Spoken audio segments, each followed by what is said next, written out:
They say if you die here, you die closer to heaven. This is the Church of the Holy Sepulchre, where Jesus was crucified, buried, and resurrected, according to millions. But more than a place of worship, it's been a battleground. For over 1,700 years, kings, empires, and entire religions have fought over these stones, sometimes with swords, sometimes with lawsuits.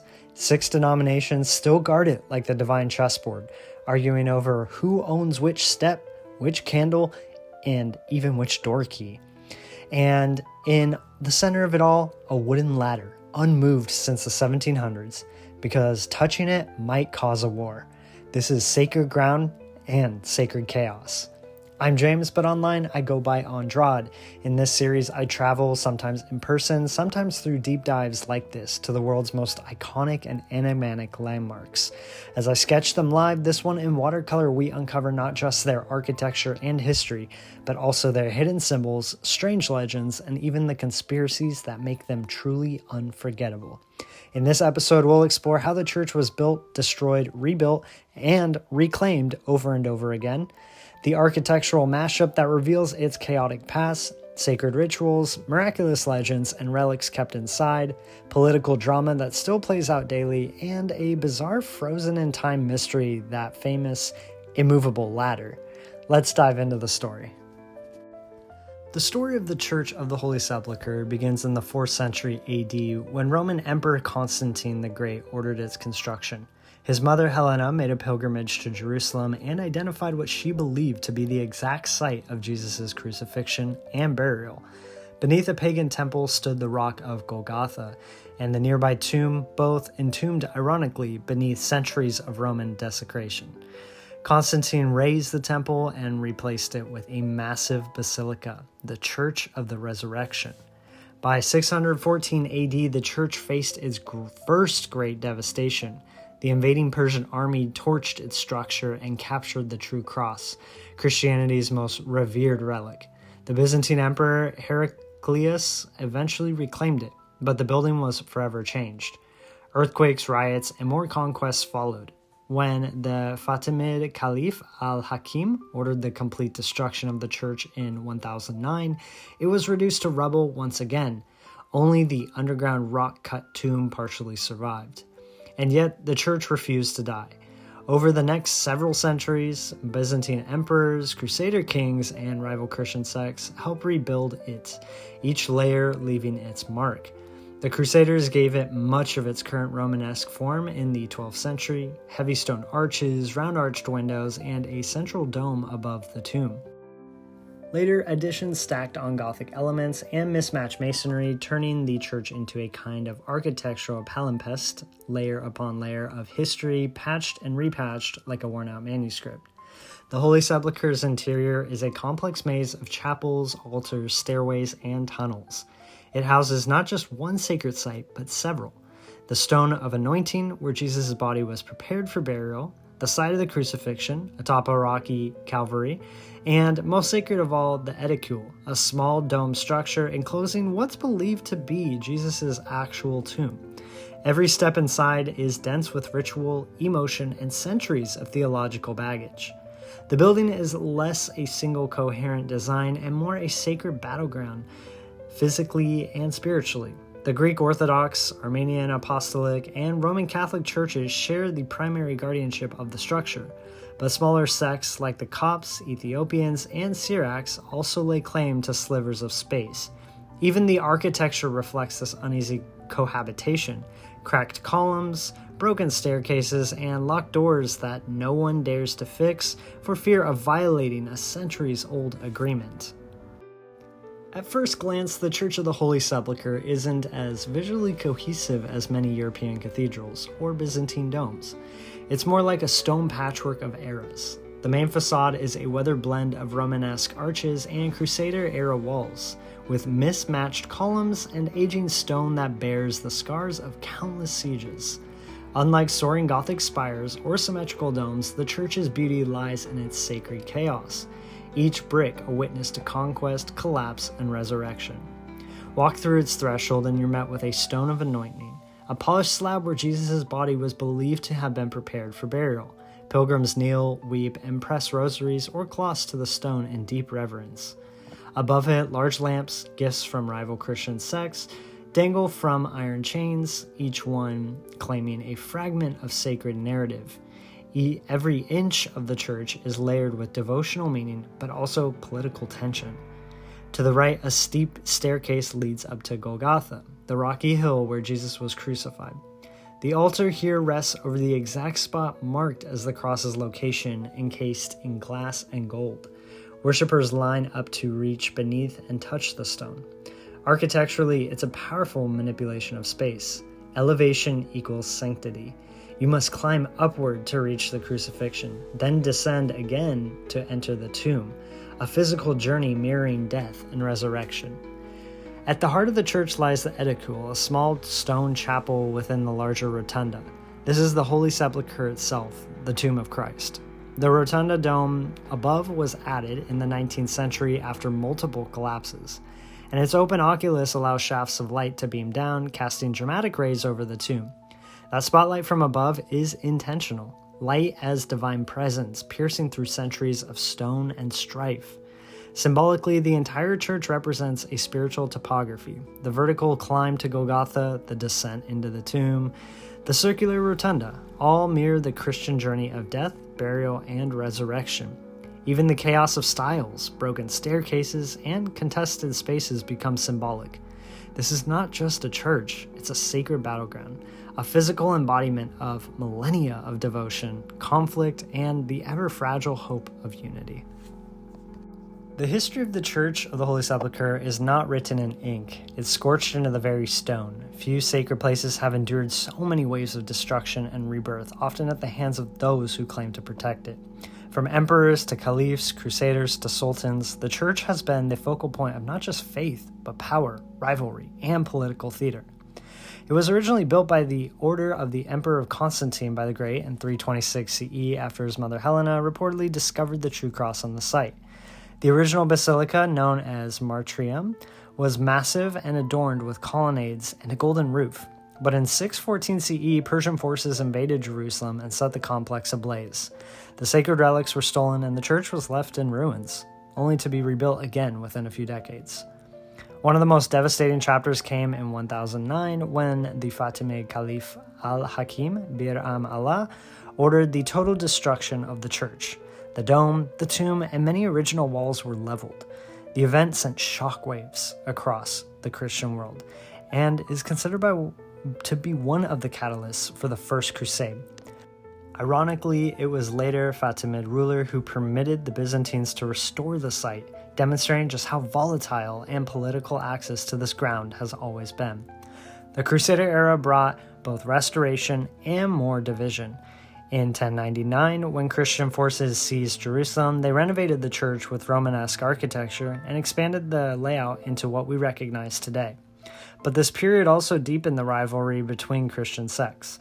By the 1700s, bitter disputes between Orthodox, Catholic, Armenian, Coptic, and Ethiopian factions often turned violent, sometimes over the pettiest details, like who had the right to clean a particular lamp. One bizarre but symbolic result of this rivalry still exists today, the, quote, immovable ladder. Placed beneath a window on the church facade in the 1700s, the ladder remains untouched to this day because no one sect can agree who owns that part of the wall. It's strangely a perfect metaphor. The church has survived fire, invasion, and collapse, but remains paralyzed by division. Still, every time it's rebuilt, it reminds the world faith, even fractured, still rises. To step into the Church of the Holy Sepulchre is to walk in the footsteps of centuries layered with dust, incense, and whispered prayers. It's a place where kings and beggars have stood side by side, brushing past each other in the narrow, shadowed corridors, each clutching their own vision of the divine. For millions of pilgrims, this isn't just a holy site, it is the destination of a lifetime, where myth and memory collide in stone. Medieval pilgrims risked death to reach it, often traveling for years across bandit-ridden lands, driven by a singular hope, to kneel where Christ was crucified, buried, and according to belief, resurrected. Many carved their names into the ancient columns or pressed wax seals into the floor to mark their presence. These weren't just tourists. They believed touching the tomb could cleanse sin or cure disease. Some even carried splinters of the stone back home in reliquaries, whether real or imagined. In the 1800s, famed Russian novelist Fyodor Dostoevsky sent his wife and daughter to Jerusalem and begged them to pray for him at the tomb. More recently, Pope Francis, the Patriarch of Constantinople, and the Armenian Catholicos jointly entered the edicule, a symbol of fractured Christianity temporarily unified in solemnity. Each step they took was watched by pilgrims who wept openly, overwhelmed not just by faith, but by the gravity of the moment. Modern visitors describe the experience as both chaotic and sacred. It's not uncommon to hear chanting in 5 languages simultaneously, to see Ethiopian monks barefoot on the roof while Greek Orthodox priests argue below, or to be caught in a crush of people trying to kiss the stone of unction. And yet, amid the noise and rivalry, there are still flickers of silence, people lighting candles, collapsing in tears, or whispering a name of someone they lost. The paradox of the Church of the Holy Sepulchre is that, despite all its divisions and disputes, it continues to be one of the most emotionally charged, profoundly personal places on earth. It's where history breathes, where belief pulses through the stones, and where countless people have tried to touch the eternal, even if just for a moment. And that, perhaps more than any relic or miracle, is what makes this church unforgettable. From the moment you step through its battered wooden doors, the Church of the Holy Sepulchre begins whispering its symbols. Its architecture isn't just built, it's encoded. Every twist in the hallway, every crumbling arch, every oil lamp swaying gently in the gloom speaks to centuries of belief, power, rivalry, and resurrection. The rotunda, towering above the tomb, is no mere dome. It represents the heavens. The oculus at its apex allows light to pierce the space like divine illumination. Beneath it stands the edicule, a marble-clad structure housing the tomb of Christ. The edicule is shaped like a miniature temple, with a split entrance resembling the veil torn in two at the crucifixion. Inside, space compresses, requiring visitors to bow low, forcing humility before holiness. Look to the walls and floors and you'll notice a jarring mix of styles: Romanesque columns beside Crusader arches, Byzantine mosaics fragmented by Orthodox iconography. It's a historical scrapbook, each layer added by conquerors or caretakers.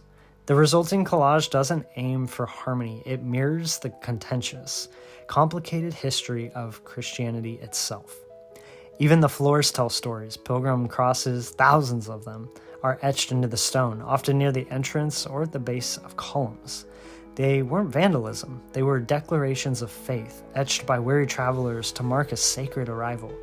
Elsewhere, geometric tileworks reflects Byzantine ideals of divine order, while flickering oil lamps suspended from intricate chains signify the eternal presence of spirit amid the chaos of stone.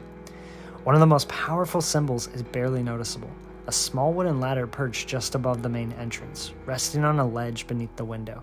It's been there since at least the 1700s. Why? Because no single Christian denomination is allowed to alter shared parts of the church without unanimous agreement. So the ladder remains frozen in time, a symbol of both division and uneasy truce in a building obsessed with death and resurrection. It's the perfect metaphor. Some things never move, while others are always being reborn.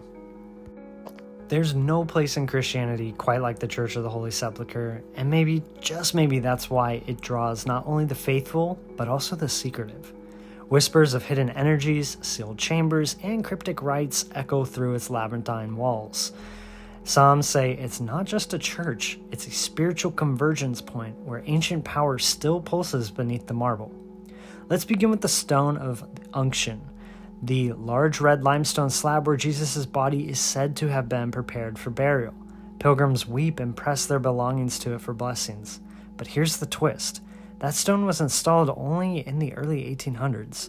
So what are they really connecting with? Is it belief, or is there an energetic residue in the stone itself, a psychic battery charged by centuries of ritual?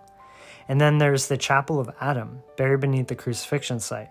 According to Christian lore, Adam is the first man, is buried directly beneath where Jesus was crucified, his skull visible through a cracked rock. This myth isn't just poetic, it's alchemical.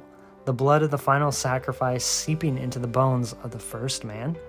That's a symbolic rebirth of humanity itself, one echoing ancient rituals of transmutation where the divine and the mortal merge through sacred bloodlines. And what about the Holy Fire? Every year, Orthodox Christians gather here on Holy Saturday to witness what they believe is a miraculous flame that spontaneously appears within Christ's tomb. The fire is said to light without any natural ignition, and skeptics have never been able to prove fraud, though many have tried. To mystics, this is no mere trick. It's a ritual reenactment of resurrection energy, a theatrical ceremony rooted in mystery traditions where flame symbolizes the soul's return from darkness. Now let's talk geometry. The layout of the church has long baffled architects. It doesn't follow a standard cruciform symmetry like most cathedrals. Instead, it spirals, staggers, forming something closer to a ritual maze.